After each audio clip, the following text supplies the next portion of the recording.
आपल्या खमंग आणि खुसखुशीत अतिशय अलवार अशा पेढ्याच्या साटोऱ्या तयार आहेत। यासाठी आपण बारीक रवा मैदा घेतलेला आहे। तुम्हाला रवा मैदा नको असेल तर तुम्ही कणिक पण घेऊ शकता। कडकडीत मोहन आपण यामध्ये घालतोय। मीठ सुद्धा चवीप्रमाणे आपल्याला यामध्ये घालायचं आहे। यासाठी आपण घट्ट असं पीठ भिजवून घेतलं, पुरी लाटून घेतली, त्यावर आपण पेढा ठेवलेला आहे, उंडा तयार करून घेतला आणि अशा आपल्या पेढ्याच्या याप्रमाणे साटोऱ्या तयार करून घेतल्या। त्या साजूक तुपावर खमंग अशा भाजलेल्या आहेत। नर्मदे हर हर अन्नपूर्णा प्रसन्न माझ्या रुचिरा चॅनेल सरोज कर्वे यावर स्वागत आहे। आपण पेढ्याचा वापर करून एक रेसिपी तयार करणार आहोत, ती म्हणजे पेढ्याच्या साटोऱ्या। आता यासाठी आपण वापरलेला आहे रवा आणि मैदा, समप्रमाणामध्ये तो आपण घेतलेला आहे। हे अर्थातच पेढे आहेत। आपल्याला सारण काही तयार करायची गरजच नाही। याच पेढ्यांचा वापर आपण साटोरी करता करणार आहोत। त्याला आपल्याला थोडंसं एकदम मोहन घालायचं आहे, पण गरम मोहन वापरायचं आहे। यासाठी मी दूध वापरणार आहे। तुम्ही पाणी वापरू शकता किंवा निम्म दूध निम्म पाणी, कसंही जे शक्य असेल त्याप्रमाणे तुम्ही वापरा। आता ही साटोरी आपल्याला तळायची नाहीये, त्यामुळे आपण त्याच्यावर तूप सोडणार आहोत, म्हणून आपण हे वापरलेलं आहे घरचं साजूक तूप। पेढ्याची साटोरी तयार करताना आपण मैदाही घेतलाय, बारीक रवा सुद्धा घेतलाय। तुमच्याकडे बारीक रवा नसेल तर मिक्सर मधून जाड रवा बारीक केला तरी चालेल। आपल्याला हे सगळं कुटायचं आहे। रवा वापरण्याचं एवढंच कारण आहे की एकदम खुसखुशीत अशी अलवार अशी पण साटोरी तयार होईल। 2 चमचे मी याकरता वापरलेले आहेत। आता आपण यामध्ये मैदा घालून घेऊया आणि रवा सुद्धा घालून घेऊया। मीठ घालूया चवीपुरतं आणि आता ते घट्ट भिजवणार आहोत आपण। दुधाने आपण हा रवा आणि मैदा भिजवायचा आहे। रवा आपण कुटूनही घेणार आहोत किंवा मिक्सर मधून काढूया। हा आपण आता मैदा भिजवून झालेला आहे। थोड्या वेळाकरता आपण आता हा ठेवून देणार आहोत। बाकी आपलं सारण म्हणजेच पेढा तयारच आहे, त्यामध्ये काही करायचंच नाही आपल्याला। ना साखर घालायचे ना सारण तयार करायचं आहे। पेढ्यामुळे जेवढी साटोरी पसरली जाईल तेवढीच आपल्याला तयार करायची आहे। भिजवण्याकरता आपल्याला पाव वाटीच दूध लागलेलं आहे। आपण जेव्हा पारी लाटतो तेव्हा ती चिकटून जाईल, म्हणून घट्ट पीठ भिजवायचं आहे आपल्याला। पीठ मळण्याकरता आपण पुरेसा वेळ दिलेला आहे। 10-15 मिनिटं झाल्यानंतर आपण ते कुटून घेणार आहोत। मला मिक्सरची काही आवश्यकता नाहीये। माझ्या अगदी आजोबांच्या वगैरे काळातला हा बत्ता की एक पण घाव बास यायचा। जेव्हा रवा घालतो तेव्हा पीठ कुटून घ्यावं लागतं। असं इतकं छान सॉफ्ट झालं पाहिजे।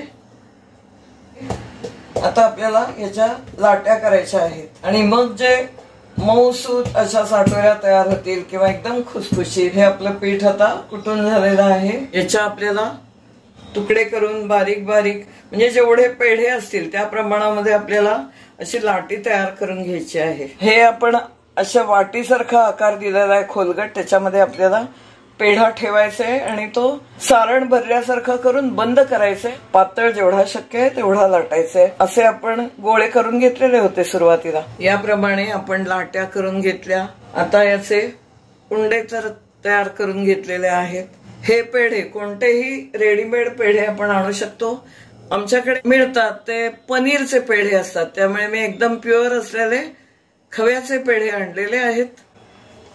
आता ते आपल्याला भरायचे आहेत याच्यामध्ये।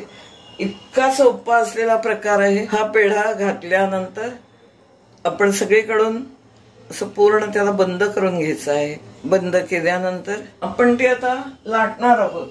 अगदी छान व्यवस्थित अशी लाटली जाते। याच्यामध्ये आपण भरलेला आहे तो पेढाच, त्यामुळे साखर वगैरे काहीही यामध्ये आपल्याला भरायचं नाहीये। तो जेवढा लाटता येईल तेवढा लाटून घ्यायचा आहे।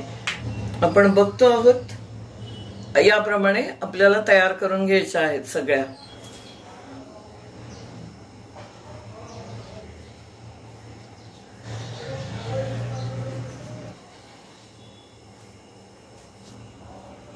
गॅस आपण चालू केलेला आहे।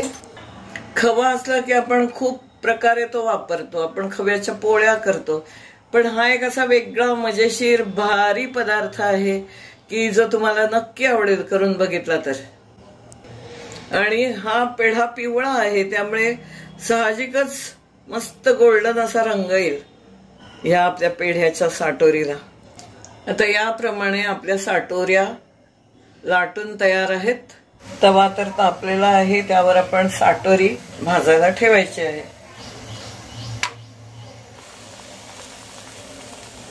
आपण बघतोय फुगली सुद्धा. आता आपल्याला साजूक तूप सोडायचं आहे यावर.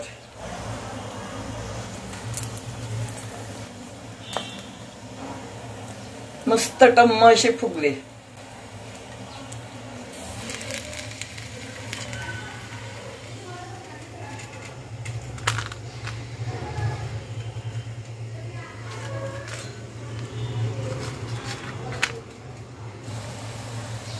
मस्त फुगलेली, खूपच छान चव पण आहे. पुन्हा काही प्रमाण नाही, किती साखर घालायचं हा प्रश्न नाही. पेढेच आपण वापरलेले आहेत याकरता. ही पेढ्याची साटोरी होत असतानाच खमंग मस्त असा वास सुटलेला आहे. 1 चमचा तुपामध्ये 4 आपल्या साटोऱ्या भाजून तयार आहेत.